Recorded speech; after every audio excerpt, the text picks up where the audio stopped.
yai economy ki phibam phagale city as a leader no haibam thui ko le bak si yang ware he ware ka dore har ga di ko ki pelo bandu government ma ora ka do mina do na phagala ani sidi num haibam tho bane na I logjege andon na handili da mai kana no rupa kanda package me am pirak lambi gi thongi tongan ba mayama legre andu lambi du so ya mana singda ma dum semagi ya mana yangum tawe na sum yeng bada tampak tu yaw ngani yawbadi du singda hena koi gi semaga koi gi ningai toriba singi thiamagi mong man bam so dum yawi du loina na ji phagale hai si yam chauba koi gi jenims ki bukta nahan noma ina sum mi khra sum unabada makoi gi staff hai batare doctor ro kare hanu no bakanda tolop se phangda ba se thamari manga sure na hai da aduna tapa other department sing chu num phangda ba khota ba gi problem ji lei myam ma dum tai adu ba targa di nahan pirai ba package do na tolop si loimba pithoka do na tra package si na ta ba ma gi tolop thu khatang gi tonga na pirak pra hai ba ko salam lei sina maram ba kan da tolop phangta ni na paisa do gi tolop employee sing dina puthorok pa paisa makoi gi tha gi salary phangba sing do na aduna tarokan da mong batang post len da chak thorokan da economy ji phaga do ne ba na makoi na phok ken ne ba makoi na maru hunbam ne ba thangai se na har ba di ken se makoi gi tolop phangba ji adu si phangna koi na leibani aduna kaithian da kano to wasima do economy phagale hai base basidi uraga khong kan khangne do no ai thamge maram di hausi lei ba situation sida akoi gi tolo phangdaba mayam leiri mayam awaba mayam leiri do nahan gi package do na koi kyam hena han leiri ba puthak ri ba koi gi leiri ba mayam ji backup to ngam dori ba ba gi question do thamjagi adona basidi MLA mantri gi ningthau gi language ne nahan thamgi keno de koi economic phagale ani mayam wabi ru nu ka kai se motivate to ni mayam da ai gi wakhlon da na do na tragadi akoi tolop se adagi pirak tre noi tha taruk phangbodo phangdabo do amuka mathangi tha du phangoi dori aduna akoi smai to ni haragadi mayam ji moral da ron gi dana hena mayam jazar ki kenu lakpi ai ka kai na khan badagi anum economy phagal ani phagale ka haibo ngane lawe ba to thai seng na mayam gi view da sidi ai ne na practically anum loimak employee leriba sing tongan ba masa gi thaba mom pa to riba sing dukan phami ba sing amada hanga loin ba khangmang hangta ne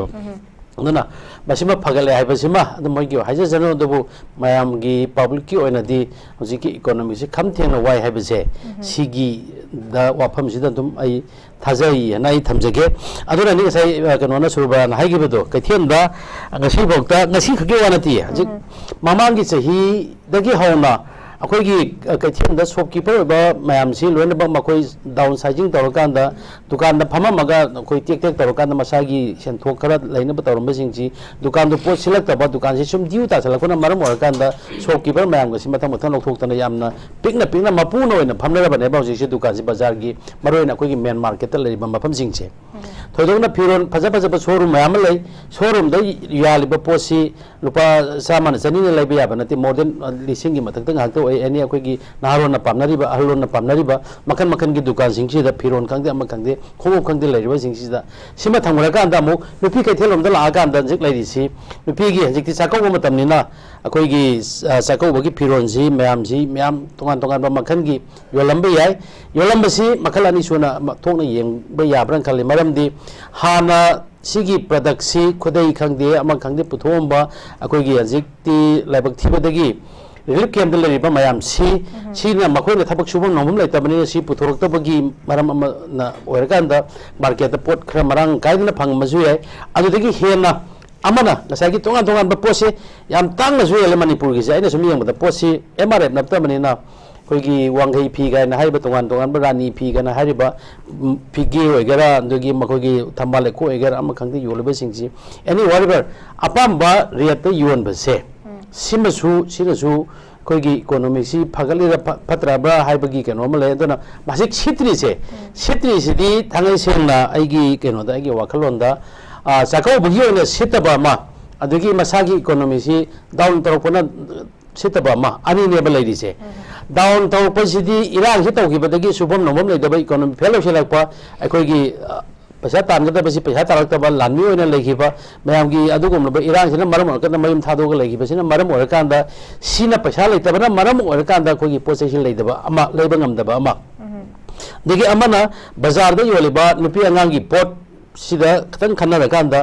लेरिबा पोसी मामनसि बेरे high ओइ hai basi ho ina kara kumba tangai phadna lohong bagi da makta di moi lorum baya aduna tana sakau bagi oina di posi thudongna ai lengar roidran khalleba maram di hana leihiba mayumgi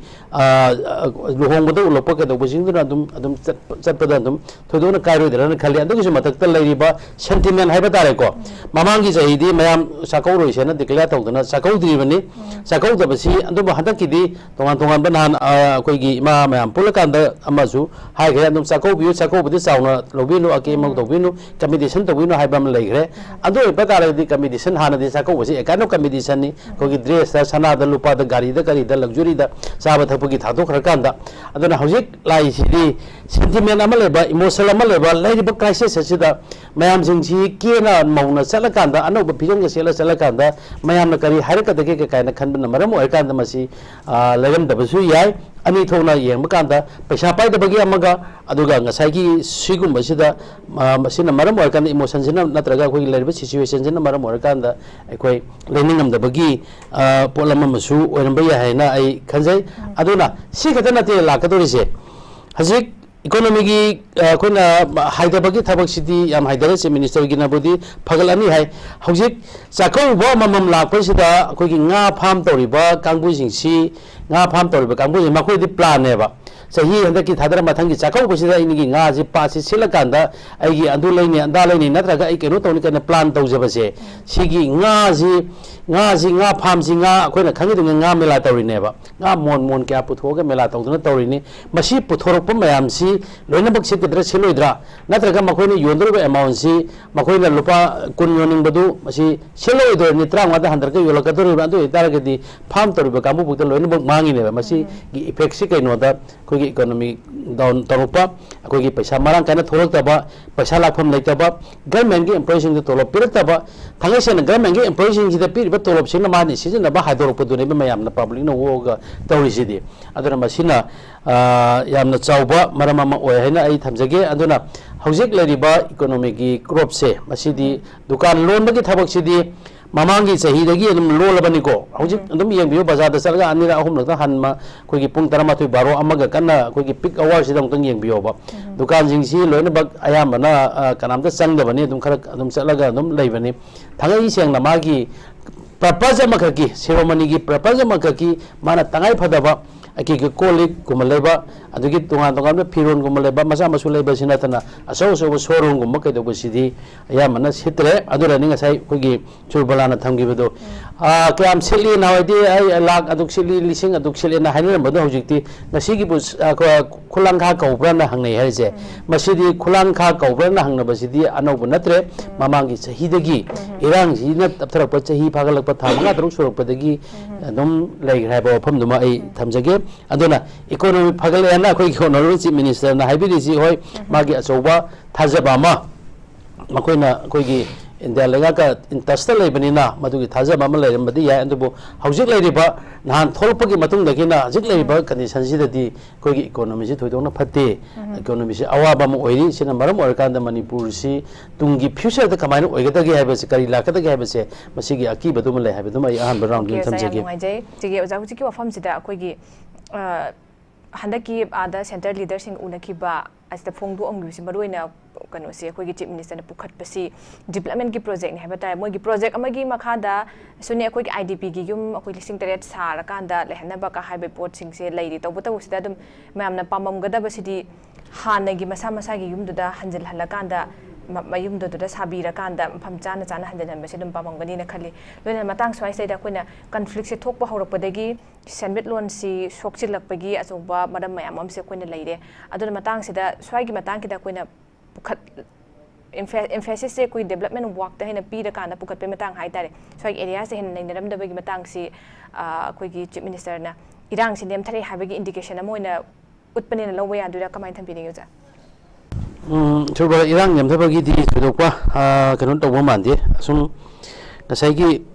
as a leader tawrina watpa mayam lebena mayam gi pressure ni koi gi keno to leba mayum leitaba singi mayum sanaba khona makana kana tarisi di mayam gi pressure ni yum sabiu kadai de sawa ge na masa gi हिंगोंदुदा मसा मसागी मई चाखिबा मफमदुदा Sao हाइबनी मैमना पिरिबे pressure से सिना मरम ओरकांदा मा 7000 लकेनो नान yum सानेना अदुमसु खोगी honourable नपनबी अदा खो जिरी गी ओइनादी मोय हजिक नान खोगी लमताई खनु कवे बोरोबेका गी सब डिवीजन गी लेरिबा लोय युम तुमना चाखरिजे से मथक मचे मचे चाकपा दुमा लेखरे को बोरोबेका से चाखिबा युम मयाम दु अदा अखोना जो कन्ना अदम हाइजबनी खोगी कंसर्न अथॉरिटी सिंगसिदा अखोगी कनोदा लेरिबा तोंगान तोंगान बाउजी अखोगी कोक्तागी सेरिकल्चर फार्म द लेरिबा अदुदगी तोंगान तोंगान बा सोमना कंदा एक्टिव लोकोन द लेरिबा तोंगान तोंगान बा अखोगी सोमना कंदा अवालम द लेरिबा खोलिबा अखोगी सौमुंगी मसाई द लेरिबा खोलिबा युम मयाम जिदी अखोगी नहा नहा की ओइबा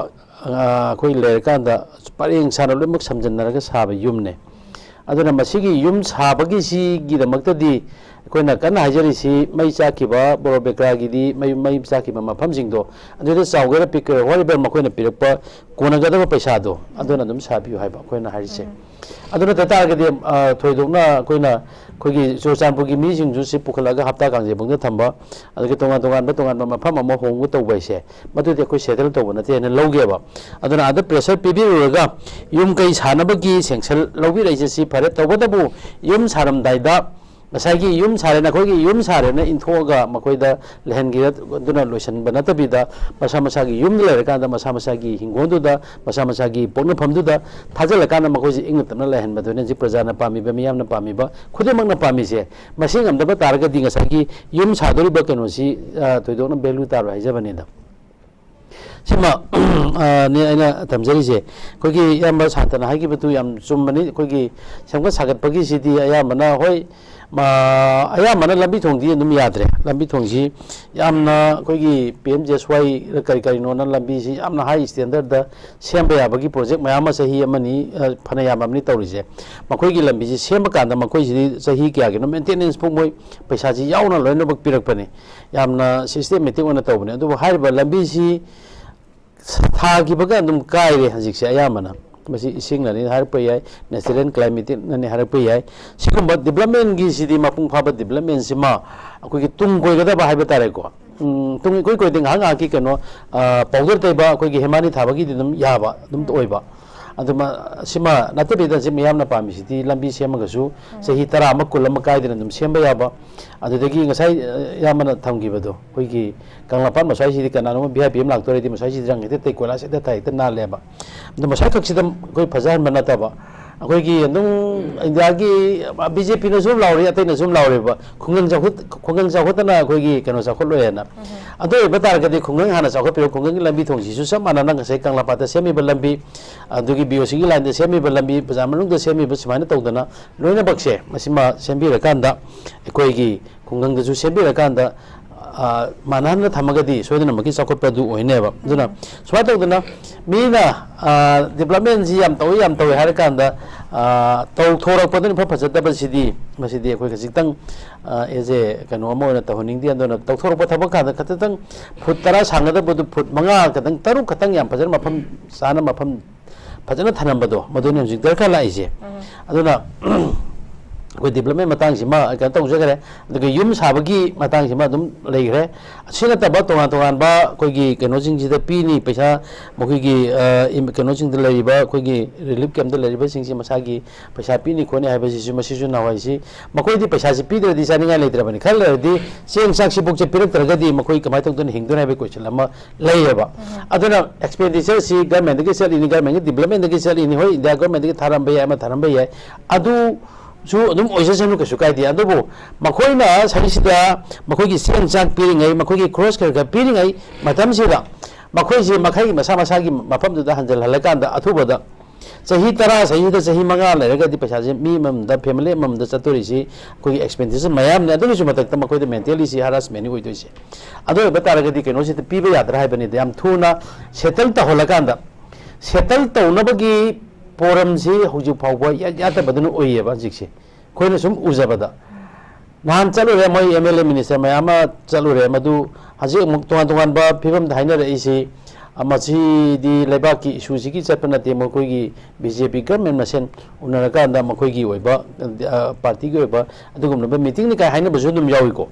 अदगी अमना कुकी की मोई तरागा हाना सुन तो पिक्चर तो मदम वाली कुकी की मोई कोई मरी मंगा तरु लाऊंगा उन्नई पुंगा ममखाई अनि साने है दुग सकिबा मणिपुर की सोमन कने एमएलए सिंह दुदी एक्सेप्ट कोई की बीजेपी पाई बा एमएलए मंत्री सिंह दु खकना अदु जाम शॉर्ट पीरियड साने है शॉर्ट पीरियड सानरो कांदा अमुक मोई के पुल है वारी सानदी है मीगी दी सफाई दजन दुम अथेंबा म थमाइबा अदगी कोई सीएसओ हैगद्रा तोंगा तोंबा मोई की लूप सिंह न कोई बैकिंग द लेबा कोई कुकिलियन डिमांड तौरबा कांगु सिंह दुम थमाई कईगुंबा सेपरेट एडमिनिस्ट्रेशन नत्रगदी यारो ककाना दुम थमकपा अद अखोई की चलुबा एमएलए सिंह दु चलुर कांदा मसी होय मोइना दुम वारोबदी है कोई न थमजनिंगी से यामना अखोई ऑनरेबल बिरेन मतमदुदा मखोइना चलुर कांदा अखोई की बिरेन सिंथोकनबा कनोइना पिरामे ककाना हाइबसे स्वाइसिदा अखोइना खलैसिना प्रजा म्याम नमुंग खलैसिना होय डेवलपमेंट होजरे प्रजा म्याम सिना खलैसिना करियाने खलकेबो मखोइसि नसागी अमित समित पत्र बा कनो दुगा अखोई नॉर्थ ईस्ट की साज पुरिबा समित पत्र डॉक्टर समित पत्र हाइबोरबान उड़ीसा मसादु एमपी नि अदो मागा वारी साबसिदा सुमाय तौदना मखोई एमएलए कुकी एमएलए सिंह वारी साबा कांदा सुमायना हाइरमे मोगी सेपरेट एडमिनिस्ट्रेशन जी पीरो अदगी यूनियन टेरिटोरी पीरो नत्रगना हाने बिरेन से लौथोको अदुना कनो अदोगी वारी साजी कायना हाइरपना मरम ओरकांदा समिट पत्र न सजेशन तौरकांदा नखोगी बिरेन से हाने रिमूव तौरो सेपरेट एडमिनिस्ट्रेशन दि पीबी आरोदमनी का हायर कदा इंजलगा तव मानबसे सीनेबा सहीसिदा अखोइना प्रजा म्याम से बुक चममनरिबा अदोगी थोला कांदा इंटरव्यू तोंगा प्रेस लो कांदा तोंगा आइदी खंगदे अदु खंगदे अदा खंगदे न लोलगा लेबे खोंगम से लेबा अदना थमोय सेंबा इवर वाली हाइबनिदा थमोजी सेंबमा मथौ तायबा करिना सिगी सोदरेबा इकोनॉमी सी ड्यू टू साइगी लैरिबा साइगी कुकी की कनोगी हाना ममांग द पेंडेमिक अमा लेगरे अकोगी कोविड की सिदगी फुट लेथरा कांदा कुकी सिंगजन पेंडेमिक तगेना साथीबा अदुगुनबा अटैक म तौबसिन मरम ओरकांदा मणिपुर की प्रजा सिंग सुभम नुभम लेतबा मरनाय चाजरबा मरनाय सुरगा चाजबा हेन तो मौ लेजबा सिंगसे सुरगा चाजबा मि सुभम नुभम लेतबसे सिना मरुइना कोगी इकोनॉमिक से डाउन ओरपनेबा अदु बतागदि गवर्नमेंट लेभेलदा हाई सिंगसि कइदु बयागे हाइबसे मसिदाजु को कतंग थादबियो हाइबनिदा अदगी युम सानबा पोरे लंबी साना पोरे सेमनबा पोरे दु खंगनतबिदा ngasi lariba subam nohum khangdira lariba ngasi manipur da industry ma leite thabak subam leite industry leite kantan leite sina maram orkanda makoi kari toge bu akoi ngauchenna ba si masana tabne ba anda masi tawna ba loina masi ki economy phagana ba gisu koi gi haju ji pai bi ba chief minister gi biren gi makha da lei bi ba hoi nahan sinba sinda ba du gi silent legre aduna sum silaka da su mandre sin gi har ga di mamang gi ngalinga di perot ta tawma ga di matam yam saga da bani kari go matam chadana nahan silo hai ba sisu praja myam gi khola unum lakada ma mali aduna mathang chatpa kan da di अखोई वारी सानब कांदा अखोई यामना stick ओइना Manipur की कइनो Amo ओइना resolution Amo ओइना लौगा चपियो हाबसे मसु आई थमजगे अदुना लैरिबा थबक Shubham नोभम लेतन लैरिबा ngasi economy down ओइबसे Manipur की सेंथोक लंबी लेरक्तरिबा अमम लेरक्तरिबा मयाम से मसी हाना मुक्तंग फानबगी दमक्ता हाइरिबा थबक Shubham नोभम लेत्रबा अमदी कनोदा लैरिबा relief camp लैरिबा ngasi मयाम से सिगी economy से कमाय तौदना हाउ टू डेवलप मकोजी कमाय तौदना मयु मकगी वखन थादुक यानना मखोगी सेंथोक लंबी से अफबा लंबी द चलनबा मरांग काने सेंथोकनबा से मसी कमाय तौदना कोगी सिंबी दगे हाइबसे मसीजु लंबी थोंग खक नतना मखोगी मयुं खक साब नतना मसी मसु सिंबी रगदी मसी एकोना साको लाखपसिदा साको बगी पोट लेदी हारिबा इम्फाल बाजार की मेन मार्केट दुकान फमी सिंगसिदा दुकान खक फमगा पोसितना खुलांखा कौदना लेरिबा कैथेन दे इमा की कैथेन इमा कैथेन सिंग फमी बेसिंगसिना फीमा योनबा ngамदबा अदुगा दे दे दे की आलू गुंबा हवाई गुंबा साना थानबा हाइरा खरबदी नुम सिलंबे या यामदबिदा अदुना nga sak toriba nga की फार्म toriba ama toriba लोमसे मसी लोइना बक्से सिला अदकी कनो से लाकदा nga युम nga फार्म तब कामु nga की पैसा पंगुदोरिनी खुदै साब कामु खुदै की पैसा पंगुदोरिनी फी फनेक साब कामु फनी की पैसा पंगुदोरिनी सिगु मजिंग से ठोकतनबगी नमक्ता हौजिक वाना लेरिबा मयाम से प्रजा मयाम से मसी की इकोनॉमी फनबसु अखोगी मरि लेनबा कंसर्न अथॉरिटी हारगदे अखोई मणिपुर गवर्नमेंट दारे मसिनसु येंजन बिरकान मकोइदा करम प्रायोरिटी बिरकान करम लाइन सेंथांग बिरकान यागदगा हाइबसे मसी इरांग सिल लोइद्रि बके मनुंग ददि खतंग खनबि हाइबा फम जमा तमजे माने हम नुंगाइजे जाखोई अखोगी हुजिक awab kano khoi ki phujik lai ba economic ki fibam bot akhoi gi IDP sing lanjendar lai ba su lanjendar traga lai ba sing su makoi gi awab sing khoi ga jahum na su yam phajana nang thengnari bhai tara awab hujik hujik thengnari ba mayok ngari ba mam thambi kre then development work se khoi gi paikhala ko matam se da karam da han emphasis pi ge de ge ha ba gi mo chung thambi de aro be gi ne laksiding bi zaman ha da ja khoi gi IDP sing na hujik hujik moina khara sa da na khot na craft ki mam tawri sin di earning की source में दी ओइदे मसी मकोई छातीना अवाब थेंगरी हाबे सिमदे कोई मै सेंगना लेरे मोगी साइते सु फोंदोर पगी अदुगा कोई लांजेन दबिदा हाबे तारे कोई अवाब नंग अवाबगी नंगलक्लिबा मिया मयम अवाब अवाब ओइरक हाई तारे सिमा मयम अम लेदे अना सिगुम्बा फिबम सिदेगे कोई कमाइना तपना थोगलक पयागदगे हिरम स्वाइदे ओजागी अरोय बोइना कैमा थंबिदिंग ओजा चुरबला ngasai ahmad su thongre ngasai gi mogi IDP na sariba pot mam ji on pham leitadana sorok tan jik yoli sini yamna sisu yam nungai taba moiba masi ahan badadi moina su akoina sum ta gi bada government je mokoi posing gi pro loksela kan yol kan mokoi de adugi senong piba korpar kaina legamane maduma tawdre adugi craft ki kari gi mela tawne na ma ta gi ngasi ra keno haubar keno tawgi bani mokoi gi saba display person sing dina saba pose putokane na senadi economics phogar pada fulfill oiroi sumnagi tek magi hingbe anana maneba misi magi thauna lingjen magi tongan ba intelligent tu puthoka da hena tan mangam ba wa na tan mangam ba misi tongan tholkane ba adune ba prajana pamise aduna masi freely tawangam na ba kidamakta number 1 da kuna darkar lese hai ba irang jingje irang ji athuba matam da losela kandane masa masa gi hek magi khorina kom tari ba magi lamji da nasa gi gamena yum sana ba yum lising teres hadori base masi masa masa gi hingondu de loimuk sabira kan hoi tapsa ba kota ba di manum oja horse no ba ko gamena loina ba magi magi di building a chobol remena magi han building chobol sabaya nati paisa pa me ma paisa han pibiya ba nati ba sidi loina ba chamana na tem dori banina number 1 darkar lai rise hena mi jingji economy paglang na bagi damakta ngasai gi mana haina ba business mana haina ba makut kusa hai bagi thabak loina bak leram gani aduna masa masa gi yum jida hanjan hanna bagi plan je masina first priority hoina mari leina ba concern manipur government as well as koi gi india government na lengang masi yengchila kanda masi da hek changandri bokti sai sida akoina phanam na thadara ga su phanam toroga su mangonda pen da ban nuai ta ba sum lai gi banina masi economy ji phagat pa hen hen manga moi sum lagi de tu de gi magi watana ba kaji cross kari to budi ngamba yai adu bo hena competition gi juk sida makoina competition yaw kana hena phagana bagi lambi du yobanga moi mara baduna koi athuba matam da masa masa gi yum da mayum sabi ba adu makoi jingje freely makoi gi mind je free ro hela kanda masa masa na haijiba skill me am do chalai jera kanda business na hina business khusa haibena khusa haiba adu gi lalon keno to bana adu go mudu me am chakara kanda ne masi gan mengi ju adu gi barden du leroi si ngamna na bagi da makta athuba da ne leiriba situation manipur ki situation mamangi sahi dagi hauraiba situation je masi phajana koi gi